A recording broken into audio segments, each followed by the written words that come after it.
اور بھی بڑے بڑے گانے والے تھے. اس زمانے میں کچھ نہ کچھ دھرپد کا چرچا بھی تھا.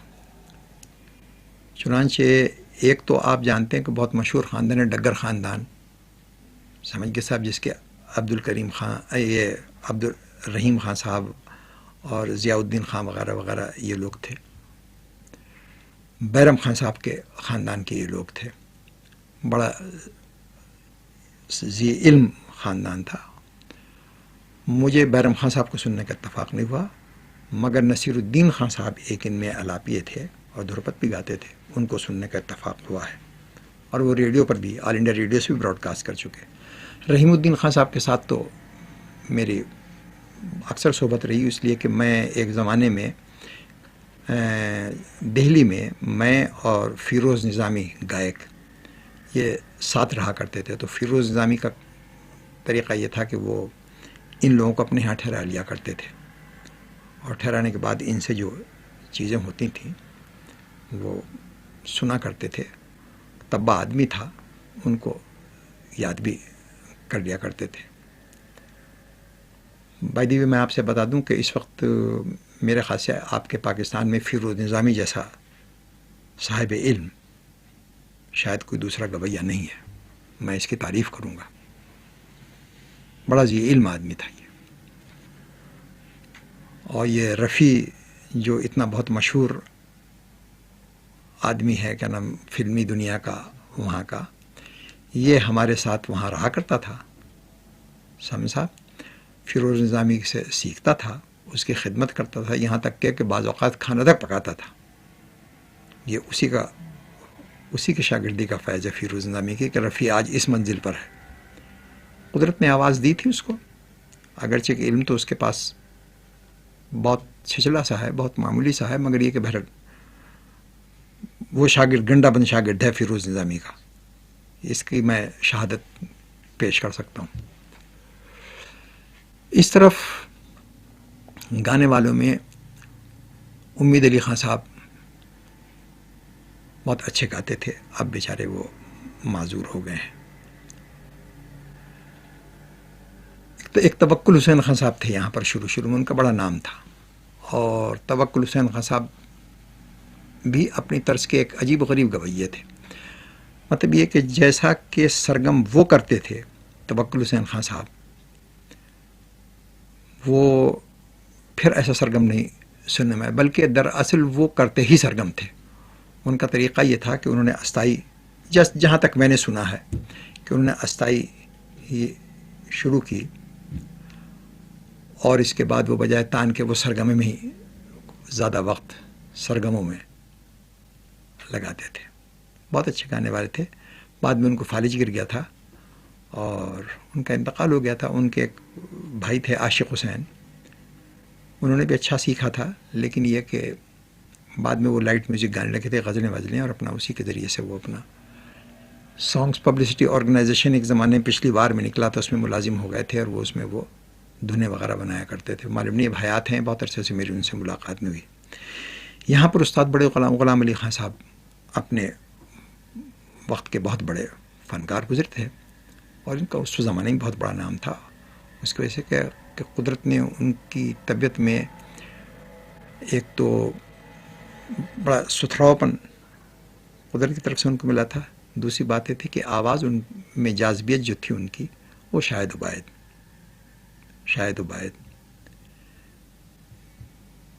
بہت عمدہ گاتے تھے. اور حقیقتاً یہ ہے کہ ان کے جب وہ ہندوستان چلے گئے، اور ہندوستان میں جانے کے بعد جو لوگوں نے ان کی آؤ بھگت کی، اور جس طرح سے ان کو گویا ٹائٹلز ملے اور ڈگریز ملی ہیں، وہ اس کے حقیقتاً مستحق تھے اس دور میں، اس میں کوئی شک نہیں. ایک صاحب کا آپ نے اور نام سنا ہوگا، استاد عاشق علی خان صاحب. یہ علیہ فتو کے گھرانے کے تھے، فتح علی کے گویا بیٹے تھے، لیکن یہ کہ جب ان کے باپ کا انتقال ہوا تو یہ بہت ہی چھوٹے تھے. تو میں اس چیز کو وثوق کے ساتھ نہیں کہہ سکتا، لیکن عام طور پر لوگوں کا بیان یہ ہے کہ ان کو چیزیں سکھائی تھیں ان کے ایک شاگرد تھے مہربان صاحب شاگرد تھے، جن کی شاگردہ کے مختار بیگم بھی شروع میں ہوئی تھیں. مہربان صاحب. وہ ان کی ایک بہت مشہور چیز اڈانی کی آپ نے سنی ہوگی، تان کپتان، یہ وہ مہربان صاحبی کی بنائی ہوئی چیز ہے. برحال انہوں نے ان کو آستائیں سے کہ مگر قدرتاً وہ گویا ایک گویے کا دل و دماغ لے کے پیدا ہوئے تھے، اور انہوں نے اپنے وقت میں ایسا گایا ہے کہ اپنا رنگ ہی گویا ایسا جدا کر دیا تھا کہ وہ ان کے ہی ساتھ وہ رنگ شروع، انہوں نے خود ہی گویا اس رنگ کے وہ موجود ہوئے اور خود ہی انہوں نے اس رنگ کو ختم کر دیا بیچارہ. اور ایک بات ان کے متعلق میں یہ کہوں گا، مر گئے، کہ اکثر گویوں میں یہ ہوتا ہے کہ ایک دوسرے کے خلاف کہتے رہتے ہیں، لیکن میں نے آج تک بخدا عاشق علی خاں کی زبان سے کبھی کسی کی برائی نہیں سنی. اتنا گویا فراخ دل آدمی، اتنے بڑے دل کا آدمی، میرا دل جھک جاتا ہے خدا قسم جب میں اس شخص کا نام لیتا ہوں اس معنی کر کے. یہ غالباً اسی فقیر منش ہونے کی قدر تھی کہ جب کبھی ان سے کہا تو بس انہوں نے کہا اے مولا زندہ رکھے، ایسا آدمی کہاں پیدا ہوتا ہے. کبھی کسی آج تک بھولے سے لوگ، اور میں خاص طور سے میری یہ گویا گستاخی تھی یقیناً کہ میں خاص طور سے کھود کے نام لے کے پوچھتا تھا کہ ان کے متعلق آپ کا کیا خیال ہے، ان کے متعلق آپ کا کیا خیال ہے. لیکن آج تک بخدا اس شخص نے کسی شخص کی برائی نہیں کی، آج تک کسی شخص کی برائی نہیں کی، سب کی بڑی عزت کرتا تھا اس کی نگاہوں میں. فریدہ خانم کو انہوں نے تعلیم دی ہے، میں نے خود فریدہ خانم کو ان سے تعلیم لیتے ہوئے دیکھا بچپن میں. جی ہاں، مختار بیگم کو ان سے تعلیم لیتے ہوئے دیکھا بچپن میں. اگر دونوں موجود ہیں، باقاعدہ حیات ہیں، آپ ان سے خود جا کر کے پوچھ لیجئے کہ اس میں کوئی جھوٹ تو نہیں بول رہا ہوں، میں اس میں کوئی جھوٹ تو نہیں بول رہا ہوں. وہ ایک زمانے میں سندھ میں بھی تشریف لائے اور یہاں پر بھی آ کر کے انہوں نے سندھی کافیاں ایسی گائیں کہ لوگ ان کے بڑے گرویدہ ہو گئے تھے. اور بلکہ یہ امید علی خان صاحب وغیرہ جو سندھ کافیاں گانے لگے تھے بعد میں، وہ دراصل اسی بنا پر گانے لگے تھے کہ عاشق علی خان صاحب نے جب سندھی کافیاں یہاں پر گائیں اور لوگ ان کے گرویدہ ہوئے صاحب، تو پھر یہ لوگ بھی گانے لگے. اور امید علی خان صاحب بھی سندھی کافی اپنے انداز میں، کلاسیکل انداز میں بہت اچھے گاتے تھے. مجھے افسوس ہے کہ اب وہ بیچارے کانوں سے بہرے ہو جانے کی وجہ سے گانے لگے، ورنہ وہ بھی بہت بڑا گویہ تھا ہمارے یہاں کا. ان کے والد تھے کالے خاں، بہت اچھے، پیارے خاں، وہ بہت اچھے گویے تھے اپنے وقت کے. بڑے غلام علی خان صاحب کے والد بھی اپنے وقت کے بہت بڑے گویے تھے. میرے استاد نے واقعہ بیان کیا ہے مجھ سے کہ سن 12 کا جو دلی کا دربار ہوا تھا تو اس میں جو بڑے بڑے گویے بلوائے گئے تھے، تو اس زمانے میں بڑے غلام علی خان صاحب کے والد صاحب بھی وہاں تشریف لے گئے تھے گانے کے لیے. اور فیاض خان صاحب کی وہ جوانی تھی، تو جوانوں میں فیاض خان صاحب کا بڑا رنگ جمع تھا، اور ذرا معمر لوگوں میں ان کے والد کا رنگ بہت جمع تھا. میرے استاد نے خود گویا یہ واقعہ مجھ سے بیان کیا، استاد یوسف علی صاحب نے. یہاں کا ایک بہت بڑا گھرانہ سندھ میں تھا جس کے گویا سلسلہ میں منظور علی خان ٹانڈو آدم والے بہت اچھا گاتے ہیں. ایمان کی بات یہ ہے ان کی قدر نہیں کی، مگر میں سمجھتا ہوں کہ بہت اچھا گانے والا ہے، اس کو صحیح سبق پہنچا ہے. یہ عاشق حسین جو آج کل اس میں ہے، کیا نام، ٹی وی میں، قدرت اللہ، یہ اسی کے ہیں. ان کے 2 بزرگ تھے جن کو میں نے سنا ہے. ایک تو مبارک علی خان صاحب نے، قدرت اللہ خان کے والد، میں نے ان کو بڑھاپے میں سنا ہے. دہلی میں جب میں تھا تو وہاں پر یہ تشریف لے گئے تھے، اس لیے کہ وہاں پر جو اسٹیشن ڈائریکٹر تھے اس زمانے میں ایڈوانی صاحب تھے، ایڈوانی، وہ یہیں کے رہنے والے تھے، کیا نام، آپ کے کراچی کے. تو ان کے والد تھے ہیرا خان، بہت بڑے رئیس تھے سنا یہاں کے، اور ان کے یہاں وہ ملازم تھے. اور سنا ہے کہ ہیرا خان صاحب کا دستور یہ تھا کہ وہ جب تک کہ تھوڑا بہت سن نہیں لیتے تھے اس وقت تک وہ گویا سونے کے لیے نہیں جاتے تھے. تو وہاں پہ مبارک علی خان صاحب بھی آئے تھے. میں نے اس وقت مبارک علی خان صاحب کو بوڑھا ہی دیکھا تھا، یہ آپ سے میں گویا 30 برس پہلے کی بات کر رہا ہوں. لیکن ان کے ایک بھائی تھے، وہ ایسا عمدہ گاتے تھے، اور سپاٹے کی تان تو ایسے لیتے تھے کہ سبحان اللہ سبحان اللہ. بہت اچھے گانے والے تھے، ان کا بھی انتقال ہو گیا.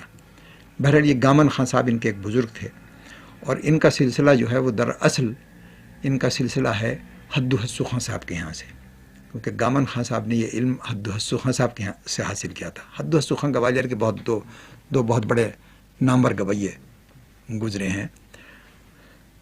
ایک داستان اس وقت بیان کروں اس کے متعلق جو مشہور ہے، میں اس کی صنعت تو نہیں دے سکتا، اس سے کہ میرے غالباً پیدائش سے 50 60 70 برس پہلے ان کا انتقال ہو گیا، مگر عام طور پہ جو گویوں میں ہماری طرف ان کے متعلق مشہور ہے کہ ایک مرتبہ دربار میں وہ گا رہے تھے حدو خان صاحب اور حسو خان صاحب.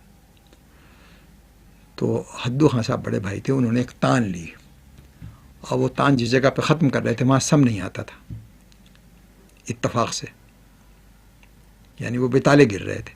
تو چھوٹے بھائی نے یہ سمجھ کے کہ بھائی سے ذرا چوک ہو گئی، انہوں نے اس تان کو بڑھا کر کے سم پہ ختم کر دیا. تو حدو خان صاحب نے تلوار نکال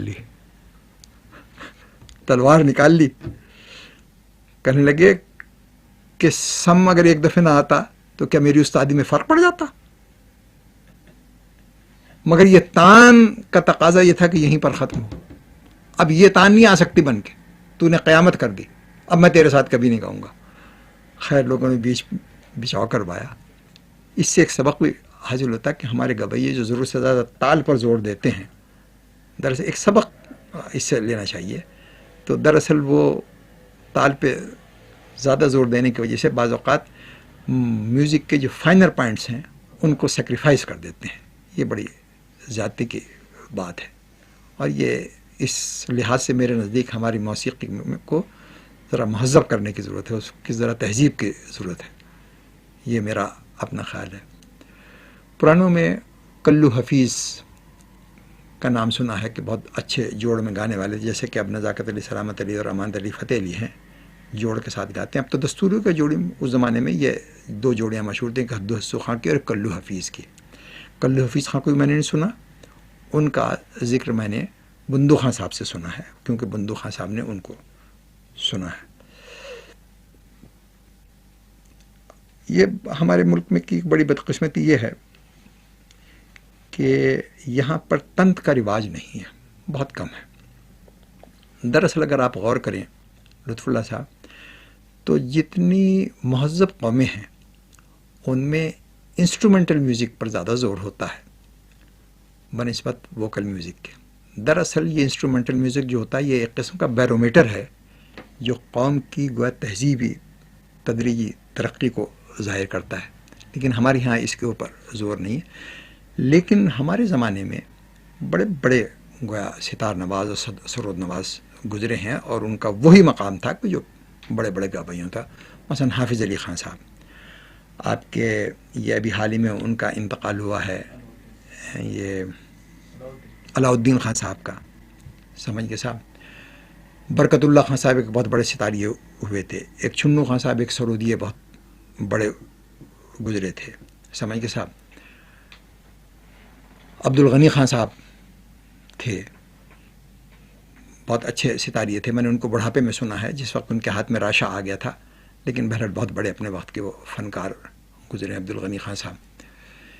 یہ کھجور گاؤں والوں کا ایک خاندان تھا بہت مشہور، سمجھ گئے صاحب. اور حقیقتاً صحیح جو ستار کا باج تھا وہ انہی لوگوں کے پاس تھا، صحیح ستار کا باج، خیال کے انگ کا. باقی تو امداد خان صاحب کا جو باج ہے اس میں ٹھمری کا انگ زیادہ غالب ہے، ان کے باج میں خیال کا باج کا. اس سلسلے میں ایک بات میں یہ عرض کر دوں کہ دراصل ہماری اساس جو ہے ہماری موسیقی کی وہ دراصل ووکل میوزک ہی ہے، لیکن تنتکاروں نے اپنا ڈھنگ الگ کر لیا. اس میں مسید خان اور رضا خان بہت مشہور گزرے ہیں، جنہوں نے کہ گویا خیال کے مقابلے پر بلمپت لے کی اور درت لے کی گتیں گویا ایجاد کی تھیں. پرانے بزرگ تھے وہ. معشوق علی خان صاحب یہاں پر ایک گویے ہیں، بہت اچھے غزل سرا ہیں اس عمر میں بھی، حالانکہ ان کی عمر میرے خیال سے اب 70 کے لگ بھگ ہوگی، مگر اس وقت بھی وہ ایسا گاتے ہیں کہ شاید و باید. شہرت اللہ جس کو دے یہ بات دوسری، مگر شاید و باید آواز و کلام جو غزل کے لیے بہت ضروری چیز ہے وہ ان کا حصہ ہے. ان کے غالباً میں اس وقت وثوق کے ساتھ میں نہیں کہہ سکتا کہ نانا تھے یا دادا تھے، غالباً دادا ہی تھے، رجب علی خان صاحب. وہ اپنے وقت کے بہت بڑے فنکار گزرے ہیں، بہت بڑے گویا بینکار گزرے ہیں. لیکن افسوس یہ کہ ان کے گھرانے والوں نے اب اس رنگ کو چھوڑ کر کے، ان کے بین کے رنگ کو چھوڑ کر کے فیاض یہ امداد خان صاحب کا ستار کا رنگ اختیار کر لیا. کیونکہ پچھلے دنوں یہاں پر ایک ان کے خاندان کے ایک شخص آئے تھے، انہوں نے سرسوتی وینا بجایا تھا، آپ نے سنا ہوگا. وہ دراصل وہی امداد خان صاحب کا رنگ تھا، ولایت خان کے رنگ جو ہے وہ تھا. وہ الور کے رہنے والے ہیں یہ لوگ. تو یہ چند گویے ہیں کہ جن کو میں نے سنا ہے، اور میرا یہ جی چاہتا ہے کہ اگر کاش،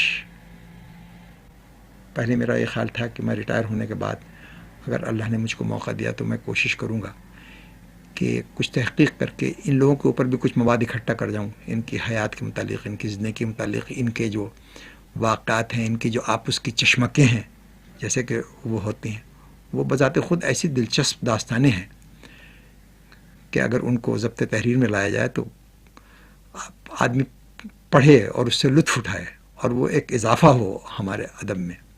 لیکن افسوس یہ ہے کہ کچھ واقعات ایسے ہوئے. ایک تو یہ کہ میں، آپ کو معلوم ہے کہ دل کا مریض ہو گیا ہوں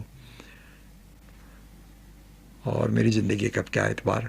دوسری چیز یہ کہ کچھ اس کے متعلق بہت کچھ مواد جو ہے وہ یہاں پر نہیں ملے گا، بلکہ وہ اس کے لیے مجھے ضرورت تھی کہ میں دہلی اور لکھنؤ جا کر کے وہاں پر جا کر کے اس مواد کو اکٹھا کرتا. اب اس کے مواقع تو شاید نہیں مل سکیں گے، جو ہوگا. بہرحال جو کچھ میں نے عرض کیا ہے بڑی احتیاط کے ساتھ عرض کیا ہے. یہاں آپ کے کراچی میں اس قسم کے لوگ موجود ہیں کہ جو ان واقعات کی تصدیق کر سکتے ہیں، تاکہ جو کچھ میں نے عرض کیا ہے یہ غیر مستند نہ رہے. کوئی یہ نہ کہے کہ صاحب اپنی طرف سے گھڑ کے واقعات بیان کر دیے. فی الوقت تو میرے ذہن میں اتنی سی باتیں آ رہی